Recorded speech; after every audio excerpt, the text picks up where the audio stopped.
Inside everyone, there is a positive human being. Like the atom is positively charged at the center, the nucleus, and the electrons, the negatively charged particles, are just around it, orbiting it. Like that, at our core, we are love, we are peace, we are joy. And all the negativities are circling around. So when we become in touch with our real self, then there's a transformation in the way we see the world. Welcome to The Lavender Lifestyle, the podcast on personal growth and lifestyle design. My name's Eileen, and I'm here to guide you to shine as your brightest self and create your dream life. We all have a light within and the power to create a life we love. Every Sunday, we'll share thoughtful conversations exploring how we can build a better future for ourselves and our world. Life is an art. Make it your masterpiece. Hello, my loves. Welcome back to the Lavender Lifestyle Podcast. It's Eileen. In today's episode, we talk about the power of breath and meditation for managing stress, anxiety, negative emotions, and also to give us more energy to live our best lives. We also touch on conscious living and bringing more consciousness, emotional resilience, and peace to our society, from world leaders and governments all the way to our youth. Our guest today is Dr. Ajay Tejasvi. Dr. Ajay Tejasvi is a renowned meditation and breathwork expert and a part of the executive team for the Art of Living Foundation. As a key figure in Gurudev's Sri Ravi Shankar's office in Washington, D.C., he contributes to diverse global initiatives. Ajay holds a Ph.D. in political science and is actively involved in supporting education, youth, and women's empowerment initiatives. Before we begin, a quick plug for my favorite New Year planning tool. The Artist of Life Workbook is your ultimate guide to designing an intentional and successful 2026. With 150 pages of prompts and exercises, it helps you reflect, set meaningful goals, and stay accountable to creating a life you love. If you want to create your best year yet, just go to shop.lavender.com to check it out. Hello, Ajay. Welcome to the podcast. I'm so happy to have you. Thank you, Eileen. So glad to be here with you. Yes. Okay. So why don't we start with explaining what is the art of living? For those of the listeners who don't know what you do, tell me about your work and what is the Art of Living Foundation? Thank you for that, Eileen. And I also saw that you talk about living life as an art, right? Yes. And that's exactly what the art of living is. It's about learning how to live your life to the fullest. And what that means is learning to connect to yourself in a more meaningful, real way. And that is about learning to manage your own emotions. Very often, neither at home nor at school are we taught how to manage our emotions, right? People say, don't get upset, don't get angry. But how not to get angry, how not to get upset, that is not taught. So, in the art of living, we share practical tools that are breath based. Actually, I would say the founder of the art of living, Gurudev, Sri Ravi Shankar, is the pioneer of breath work in the modern age. Wow. Where you have a practical tool to help you manage your own negative emotions, your own thoughts, so that you can take decisions with clarity and you can be at your 100% to live life as an art. I love that. So beautiful. I want to learn about you and your journey too, because it's quite unique. You come from like the corporate background, working at World Bank, and now you're supporting this mission teaching breathwork and meditation worldwide. So what inspired this path of yours? You know, it was quite natural for me. I grew up in a family that was very engaged in social service and thinking about the larger community as my own. So, right from a very young age, my parents, my grandparents, and Gurudev, everybody inspired me and my younger brother to feel as though the whole world was our family.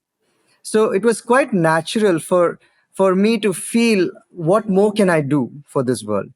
And which is why I moved from technology. I'm an engineer by training, but I went into foreign policy for development and eventually ended up getting a PhD focused on leadership strategies that would help larger communities move out of poverty and difficult situations.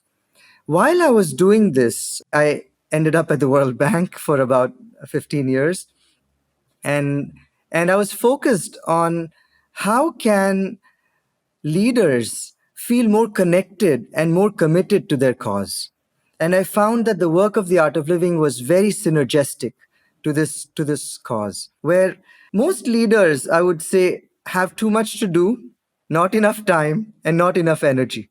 And this is true of a lot of us today, isn't it? That's what causes us stress. Yeah. So, what can we do? We all have the same 24 hours. We all have a lot to do. It's very difficult to remove things from our plate. But what we can improve is the energy. And what I found through the art of living techniques was I was able to improve my own energy levels. And I was able to give more attention to the task on hand. My mind was present. And so I said, hey, I'm able to take better decisions this way. And I found that naturally applied to whatever field I looked at, be it the corporate sector or academia, or I would say people in the arts as well. When your mind is clear, then the whole world is your place to paint your painting, right? You can create your art, it's your tapestry. And when the mind isn't, then it's very difficult, right? So for me, it was natural. It sort of I found my way looking at how we can apply this practical tool, and in so many contexts in today's world. So Mhm. that brought me to this place. So I find that it's not something that's very different from regular life. We still face challenges, but how we deal with those challenges matters. And that's what the art of living taught me, that you can Mm. strengthen yourself, you can build that resilience within you, and you can take on life's challenges with a smile. Was meditation always a part of your life, or did you only like, did you learn all this through the art of living?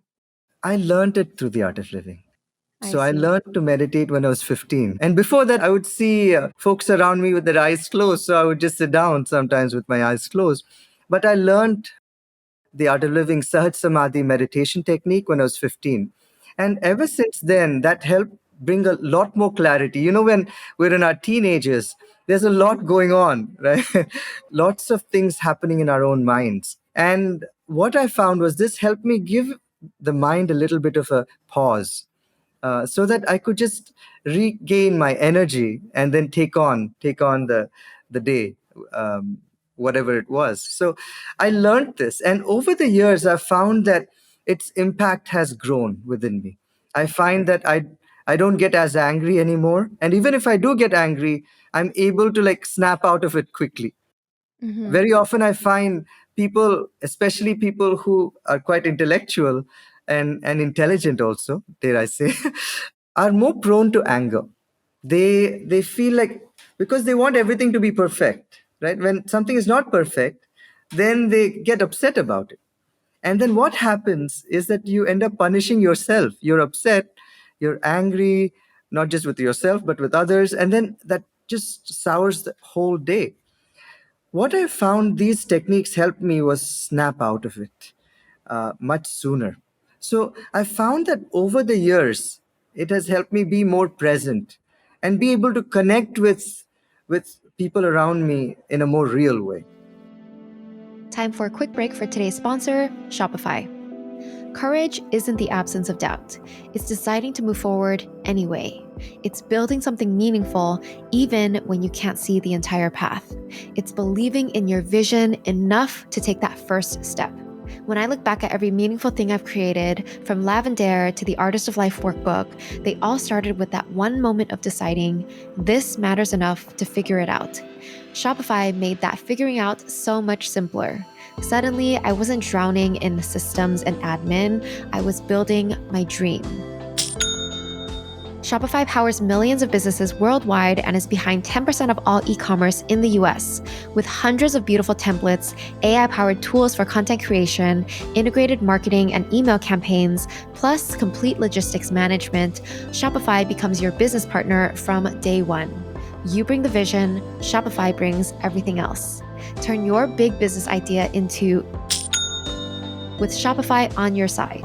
Sign up for your $1 per month trial and start selling today at shopify.com/TLL. Go to shopify.com/TLL. shopify.com/TLL. So, why don't you tell us about sky breath meditation then? Explain what it is and how is it different from other forms of meditation and breath work? So, our emotions have a specific impact on our physiology. Have you observed when you're happy, you breathe a certain way? Like there's a focus on the in breath, right? Mm, And when you're angry, there's a certain kind of breath that comes up, right? yeah, the exhale, the sigh, Yeah. the angry. Yep. Yeah. And Mm-hmm. when you're sad, also you go, again, Mm-hmm. focus on the out breath. Mm-hmm. So, in the same way, the mind has an impact on your physiology through your breath. You can have a positive impact on your mind by using the breath in certain ways, by learning to breathe in certain ways. And this is at the core of the principle of the art of living, where the breath, which is in the present moment, can be used in a way to manage your mind. Because the mind does its own thing, right? Right now, as we are having this conversation, hopefully it's still here. Yeah. Very often, what happens is that when you're speaking to somebody, the mind is somewhere else. Either you're thinking about something that happened in the past, or it's anxious about the future. It's rare to find the mind to be present right now. And as we try more and more to bring the mind to the present moment, what happens is that it resists, right? It pushes back on you.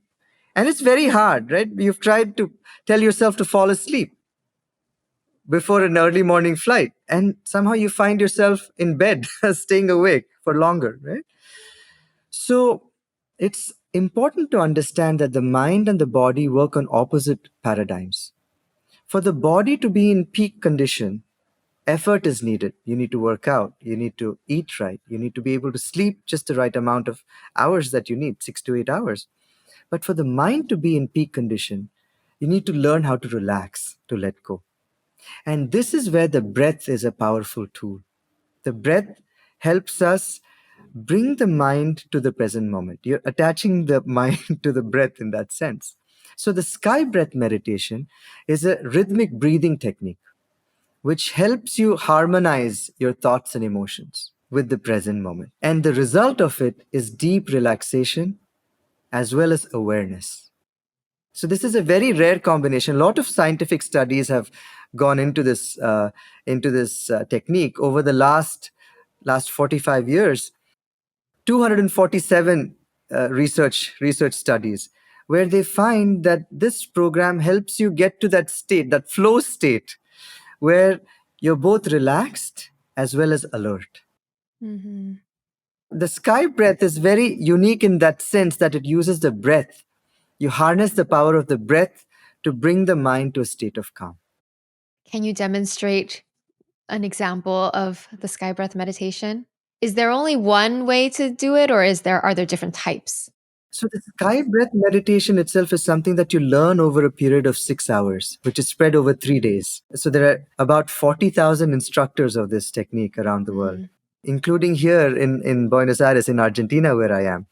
And you learn this over a course of a weekend and you practice it. So, the sky breath itself has 4 different techniques that are part of it and different ways in which you learn to breathe. So it would take a little bit longer than the time we have in the podcast. Can you demonstrate what it sounds like or feels like? So I can demonstrate a different breathing technique. That can help you whenever you're feeling a little nervous, or you're feeling like you want to get in front of like you have a big meeting coming up, or you want to have you're going to get in front of a big group of people, or before, like, you feel a little nervous, right? So one thing that you could do is, even with a little bit of you can take your handkerchief or a piece of tissue, and you just go,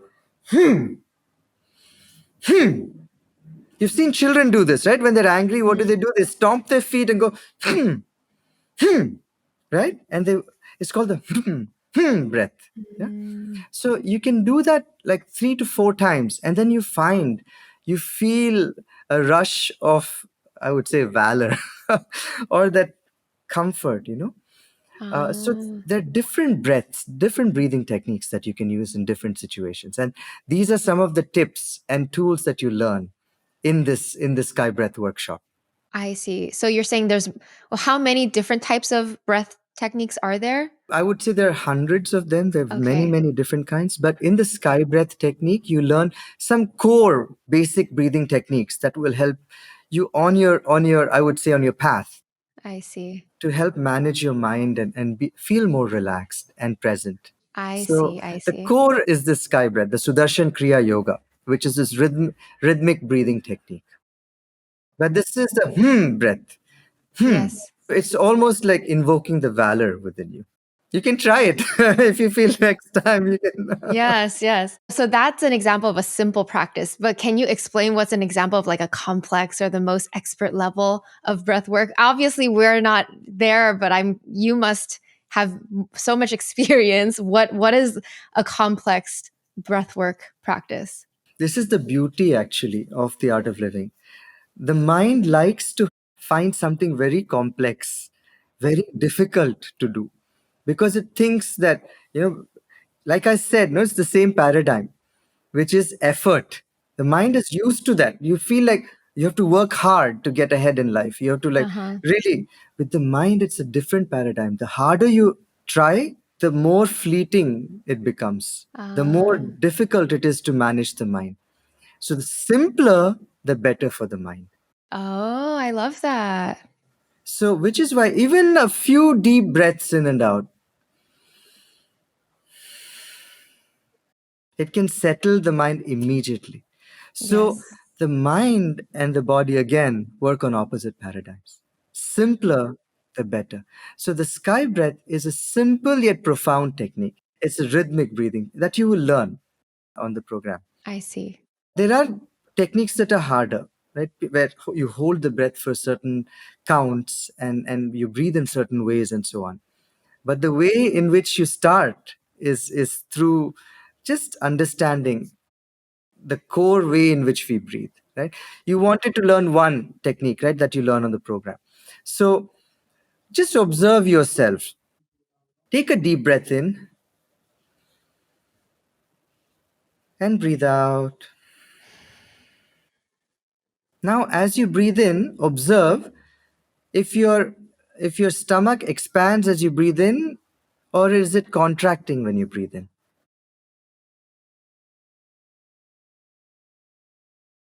What did you observe? Oh, it's expanding. Yeah. See, Hmm.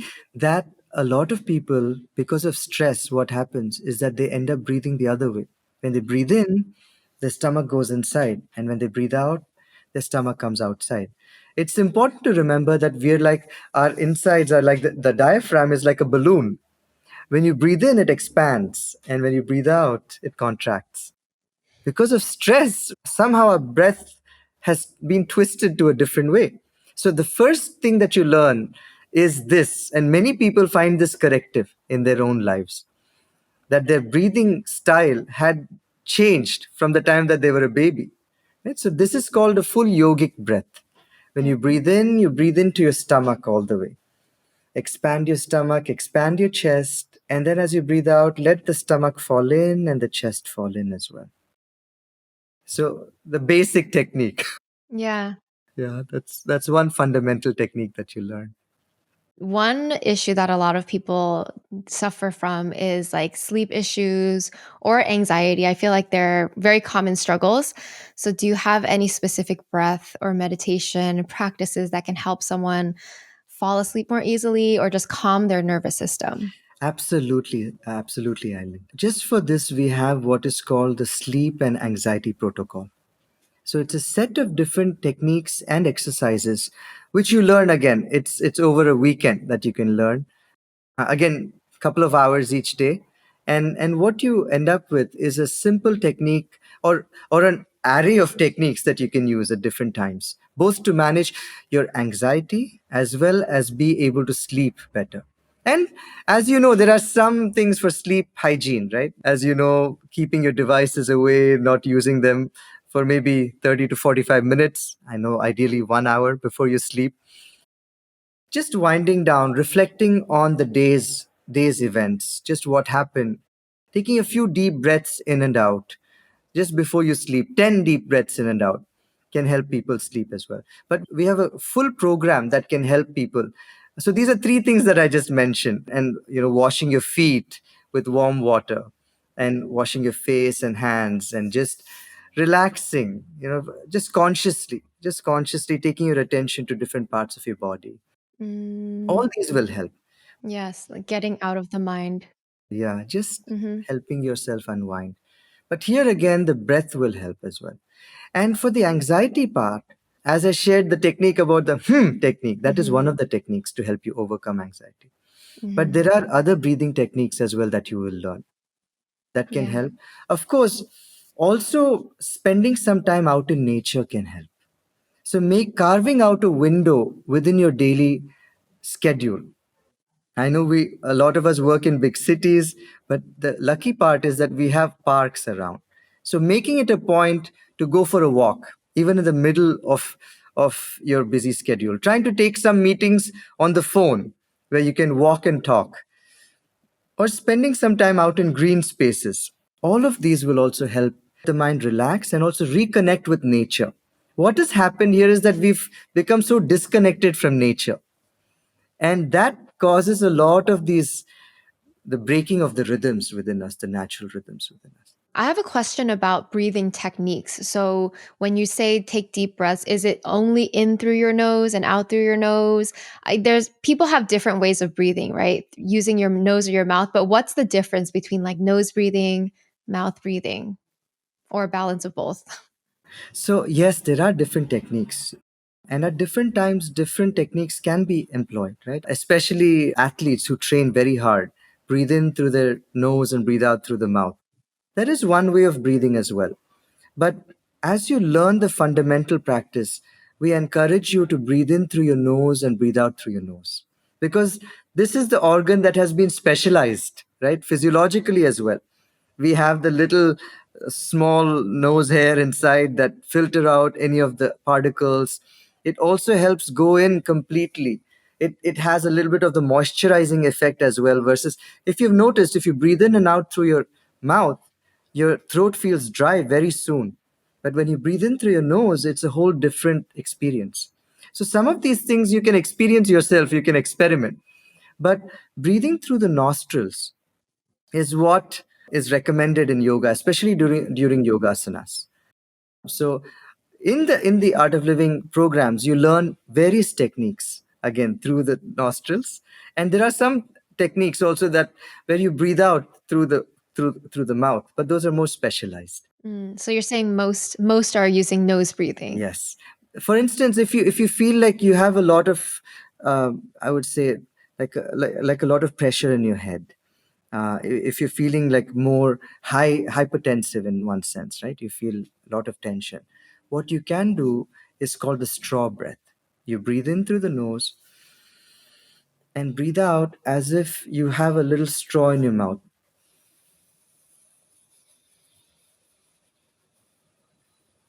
and you stretch that breath. Hmm. And what does that do exactly? Yeah. Why is that related to your head? See, physiologically, it helps you when you breathe out very slowly. It helps slow the parasympathetic nervous system as well.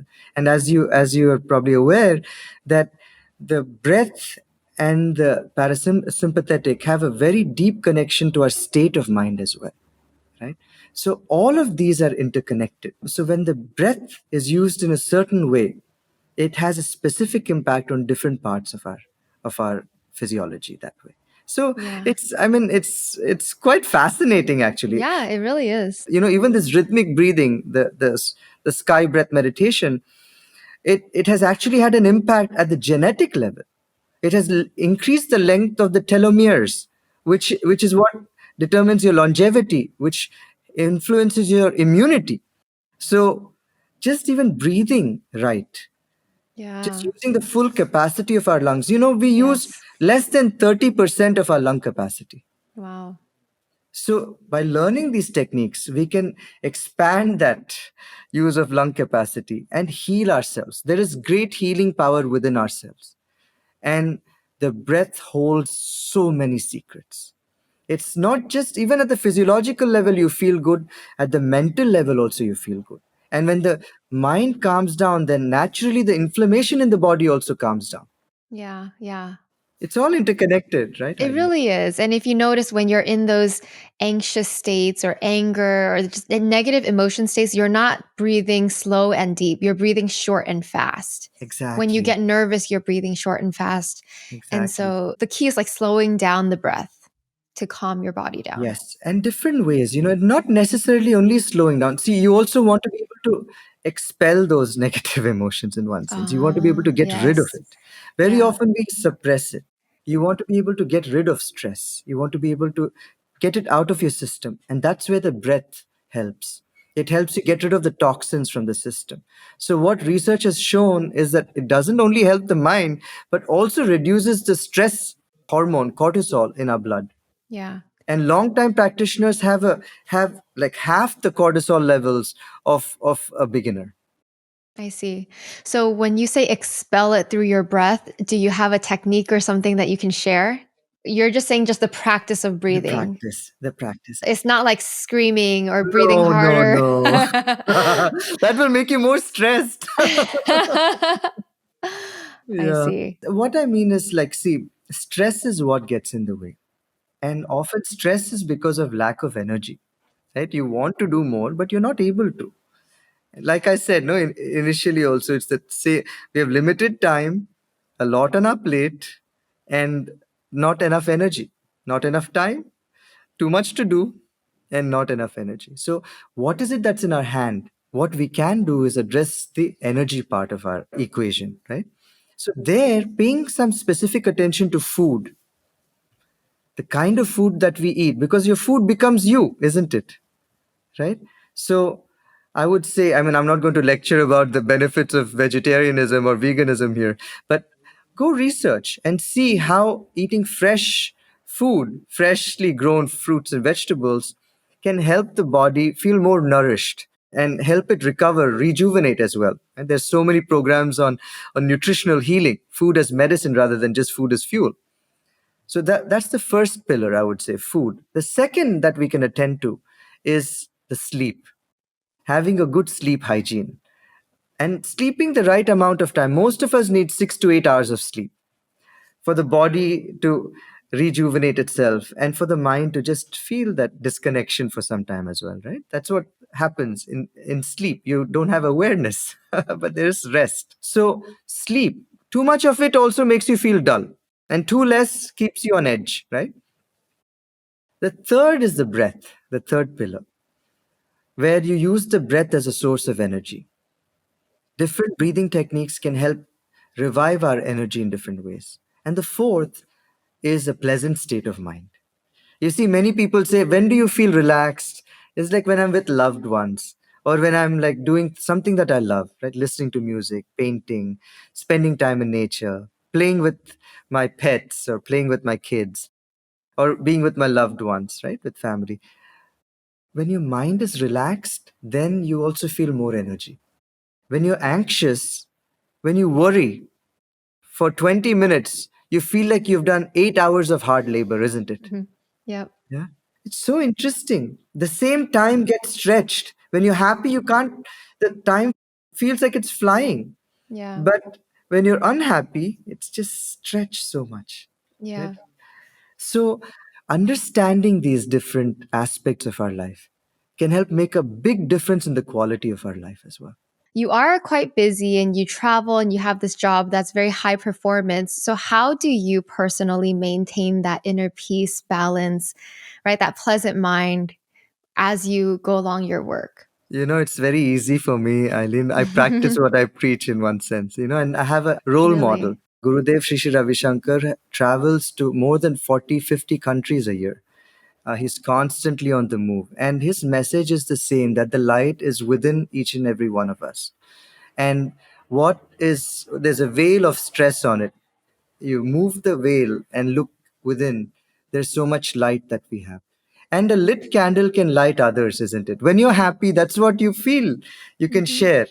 When Hmm. you're unhappy, that's what you spread around, right?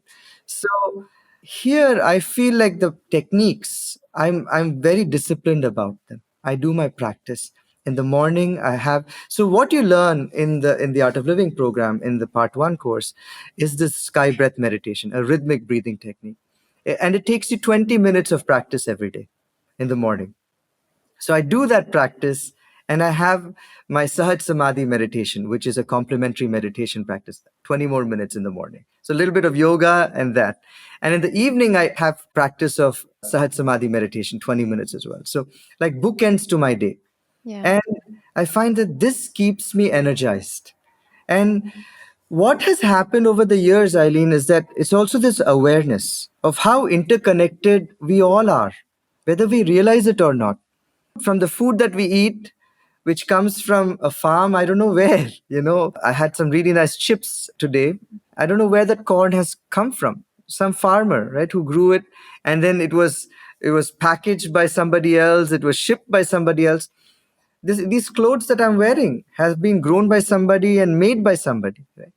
We're all so interconnected, more than we realize. And when you realize this awareness of the interconnection of all of us, then you feel a sense of belonging. You say that, it's not just my own family, but everybody, this whole community belongs to me. And with that comes a sense of commitment, a commitment to make the world better, to contribute in some way while being happy. Yeah, of it's course. not it's not about the future. Happiness is now. And so I find that a lot of the practices have helped me personally. And also it's the happiness in seeing happy people around you as well, right? That what you're doing is helping somebody.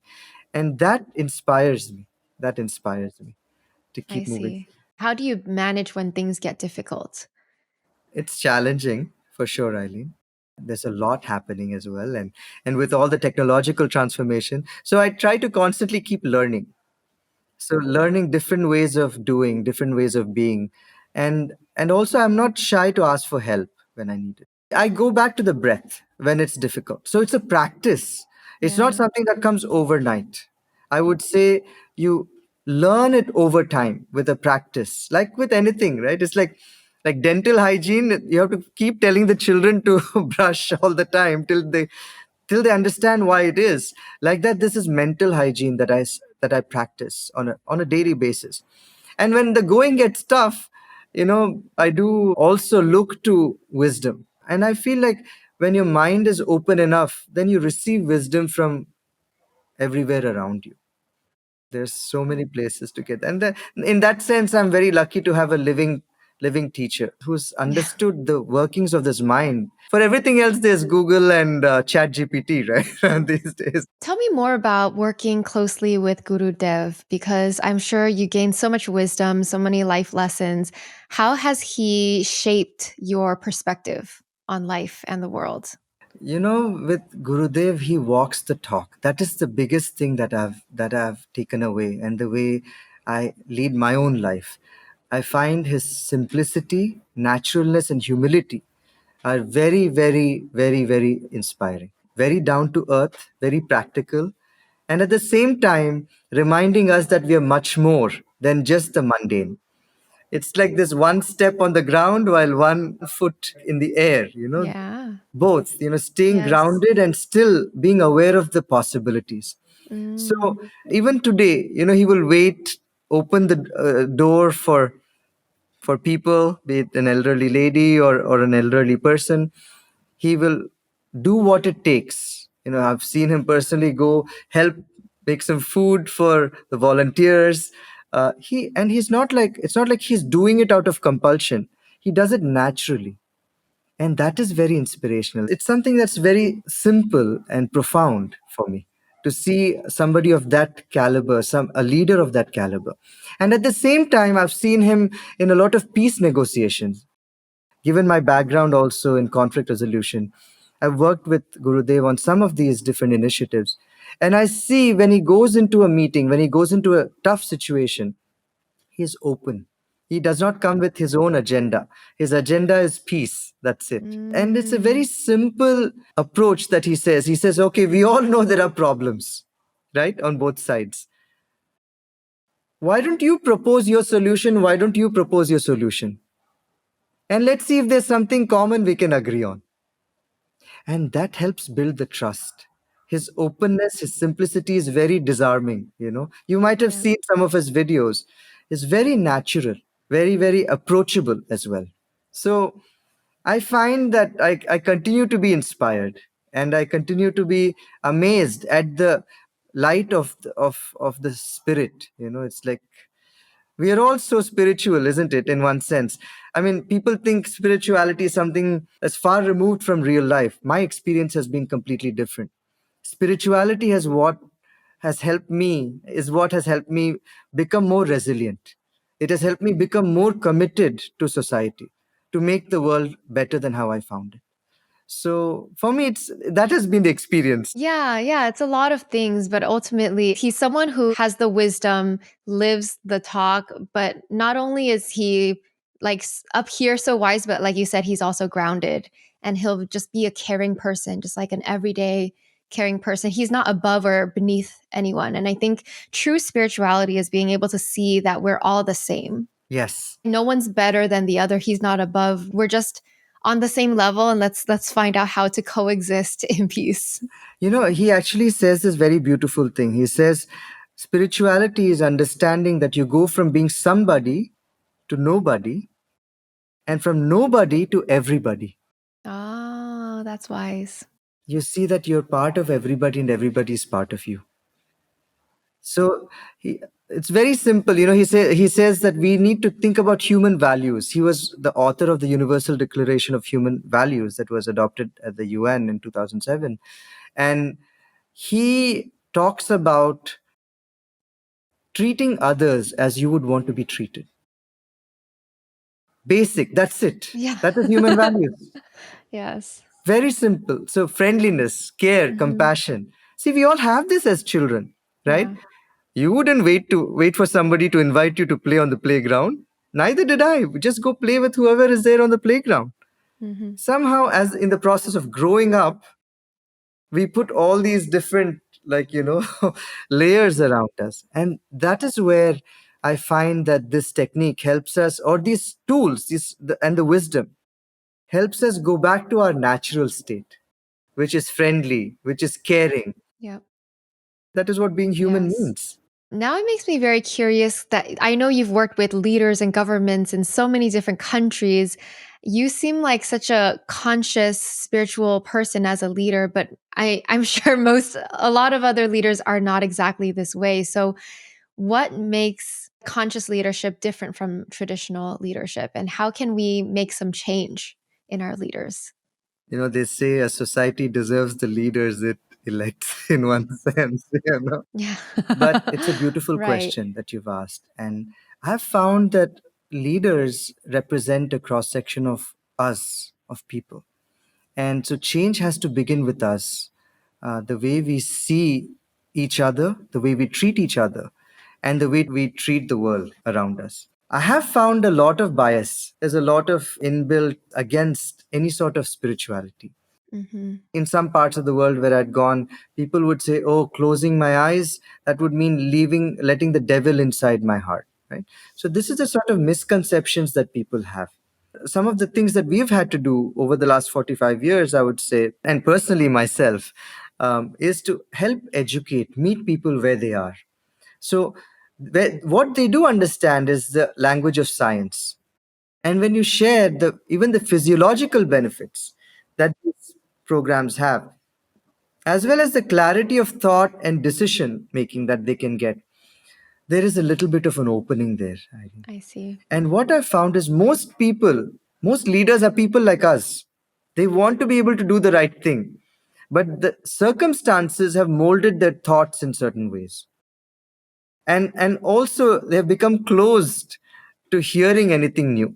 What the challenge that I've had, and luckily I've been able to break through to a lot of them, I wouldn't say all of them, which Yeah. is meeting them where they are and Hmm. not trying to convince them, but sharing with them how this has helped so many other people as well, and how it will help their communities when they Hmm. see that.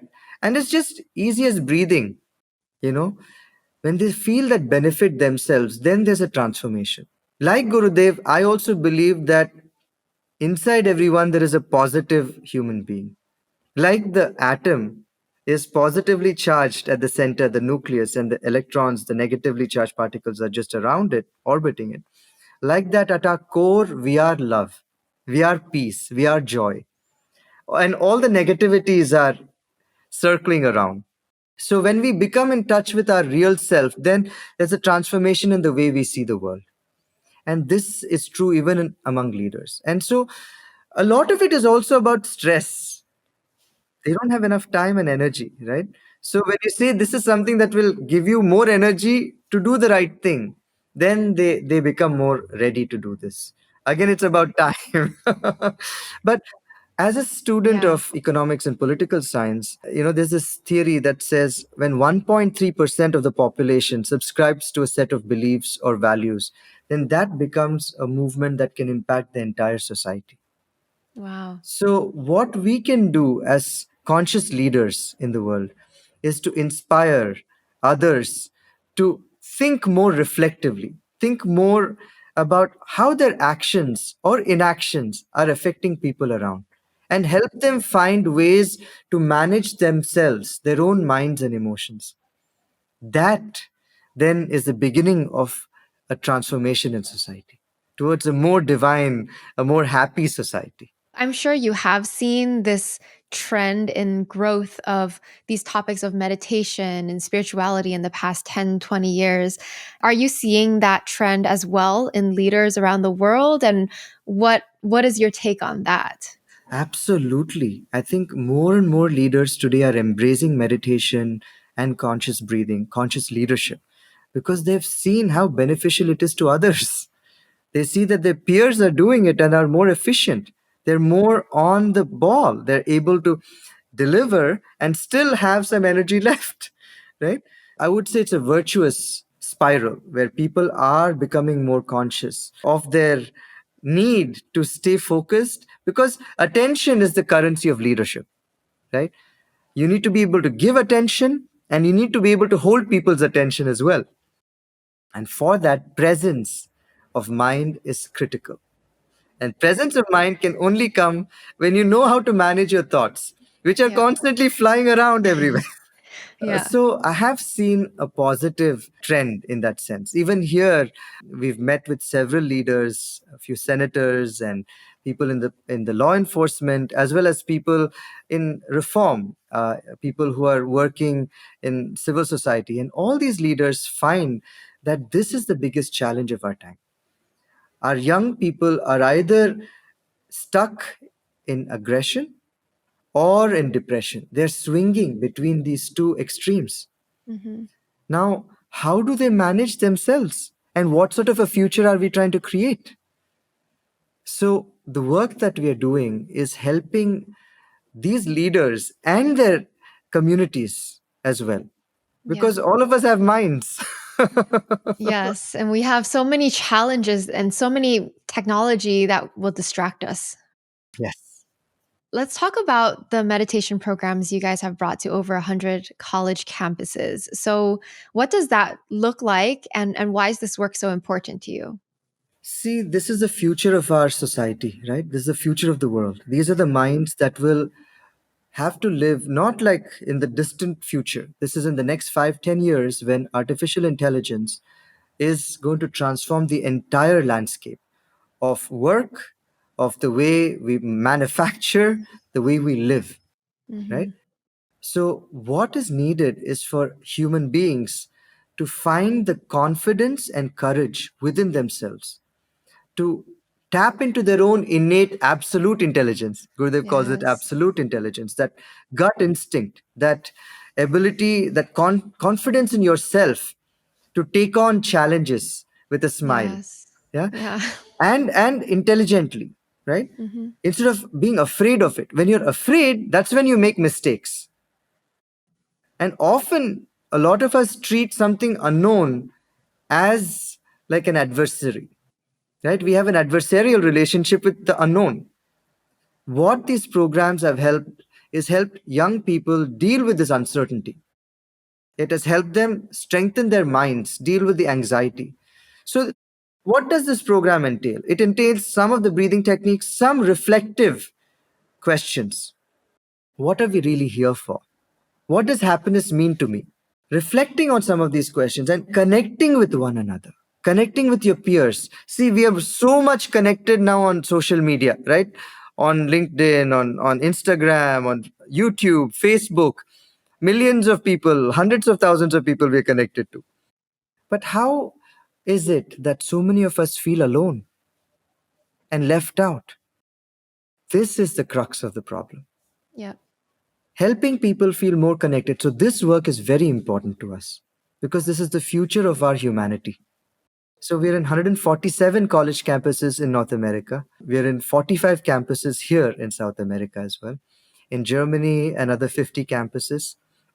And so, there's a lot of work that's happening in college campuses and in schools, helping at risk youth as well as regular, like school going kids, learn techniques to manage their negative emotions so that when they get angry they don't go end up beating somebody else or doing something that they will regret.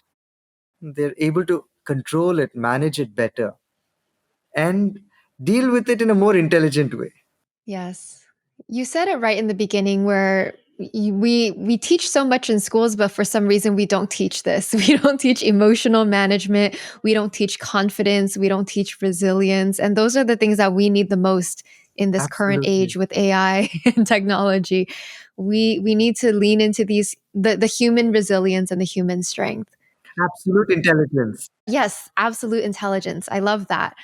Otherwise, it's so easy to be pulled around by everything you see online, so easy to be influenced. Eileen, you learn one of these techniques. One tenet in these programs that you learn is not to be a football of others' opinions. That's a good one. Very often we are so swayed. Somebody says something about my sweater, that's all I can think about. They say, oh, this color was too light or it's too dark. Why did you wear that? And that's all I can remember. Never mind that they complimented me on 10 other things. So when you become aware of this tendency of your mind, that it tends to focus on the negative, then you're able to do something about it. And you understand that people's opinions change all the time. Your own opinion changes about others all the time, isn't it? Even about yourself often. Hmm. So when you give yourself the freedom to change your opinions, you can also give others the freedom to change their opinions. So then you become more relaxed. You don't get thrown around. You're not a football of others' opinions. Of course, you also have to be smart about this and not say my doctor's opinion is that I shouldn't have French fries every evening, but it's his opinion. There's a fine line between advice and opinion, right? Right. So it's up to us to understand that. So there are some of these tips that are part of this program that can help us become more resilient, become stronger in our own self. What is your advice to our listeners about confidence and resilience? Anything that you've learned that's worked for you in your life? Just be natural, be yourself. And that is what you need to take this world on. You are joy, you are love, you are peace. And when you discover that, it brings such confidence, it brings such comfort. And when you operate from that space, you find that things become a lot smoother. Even if it's difficult, you're able to take on that. It's not about looking at life as, oh, everything is hunky dory, right? There are challenges, but you feel in a better position to take it on. But for that, go back to being natural, be yourself. And for that, you need to be able to get rid of the stress. Yes. My advice would be learn to manage your own mind and make that a priority. Make your mental hygiene a priority. If you could leave the listeners with one spiritual or life lesson that you return to again and again, what is that? You know, the one lesson I've realized is that we're more than just this body. We're more than just our thoughts and emotions. There's something much, much lighter and brighter within us. What is that? So finding that, I would say, is truly the journey and the destination itself. And it's a very enjoyable journey, and that's why I would say it's an art. So, and that's why it's called the art of living in one sense as well, right? So I would say learn that art and see that life is beautiful. And when your mind is calm and clear, then you can see that life is truly beautiful. Amazing. Thank you so much, Ajay. Where can we find you and how can we learn more about Art of Living online? Eileen, I'm on Instagram, Ajay Tejasvi, and you can find out more about the art of living on artofliving.org, artofliving.org. Thank you so much. Thank you for sharing your wisdom today. I just feel like you're a pure soul and you truly are like living as just a happy, very peaceful being. So thank you for that. Thank you, Eileen. Thank you. What a pleasure to meet with you, and I hope to see you sometime when I'm out in Los Angeles as well. Thanks so much for listening to The Lavender Lifestyle. If you like the podcast, please show your support by leaving a review on Spotify or Apple Podcasts. You can also subscribe to our podcast YouTube channel at youtube.com/Lavender Lifestyle and follow our Instagram at Lavender Lifestyle. Sending you so much love. Bye.